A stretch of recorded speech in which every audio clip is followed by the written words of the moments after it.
नमस्कार भक्तजनों, स्वागत है आपका हमारे चैनल भक्ति प्रचार में। आज हम सुनने जा रहे हैं पावन हरतालिका तीज व्रत कथा। यह व्रत सुहागिन स्त्रियों के लिए अत्यंत शुभ माना जाता है। माता पार्वती ने इसे करके भोलेनाथ को पति रूप में प्राप्त किया था। आइए कथा की शुरुआत करते हैं। हिमवान की पुत्री पार्वती जी बचपन से ही भगवान शिव को पति के रूप में पाना चाहती थी। उन्होंने कठोर तपस्या करने का निश्चय किया।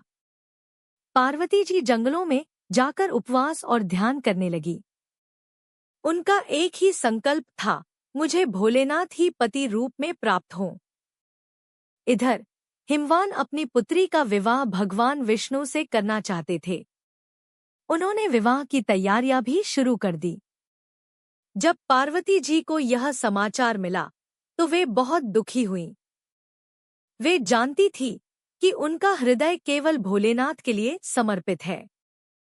पार्वती जी का दुख देखकर उनकी सहेलियां उनसे मिलने आईं। उन्होंने पार्वती जी का मनोबल बढ़ाया और कहा, तुम्हारा संकल्प अवश्य पूर्ण होगा। फिर वे पार्वती जी को लेकर जंगल चली गईं। वहीं पार्वती जी ने कठोर व्रत और उपवास आरंभ किया। पार्वती जी ने दिन रात भोलेनाथ का ध्यान किया। उन्होंने कष्ट सहते हुए भी अपने संकल्प को कभी छोड़ा नहीं। उनकी तपस्या देखकर सारा जगत आश्चर्यचकित था। पार्वती जी का यह तप उनके अटूट विश्वास का प्रतीक था। आखिरकार पार्वती जी की कठोर तपस्या से प्रसन्न होकर स्वयं भगवान शिव उनके सामने प्रकट हुए। भोलेनाथ बोले, हे पार्वती, तुम्हारी भक्ति और अटल संकल्प से मैं प्रसन्न हूँ। अब मैं ही तुम्हारा पति बनूंगा। यह सुनकर पार्वती जी का हृदय प्रसन्नता से भर गया। यही दिन था जब माता पार्वती ने भोलेनाथ को पति रूप में पाया।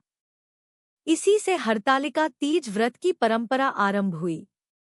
कहा जाता है कि इस व्रत को करने से सुहागिनों को अखंड सौभाग्य और पति की लंबी आयु का आशीर्वाद मिलता है।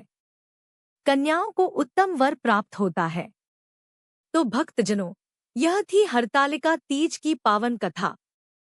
माता पार्वती और भोलेनाथ का आशीर्वाद आप सभी पर बना रहे।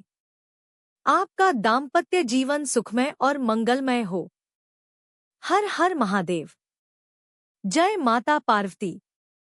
अगर आपको यह कथा अच्छी लगी हो तो वीडियो को लाइक करें, चैनल को सब्सक्राइब करें और इस दिव्य कथा को औरों तक पहुंचाएं।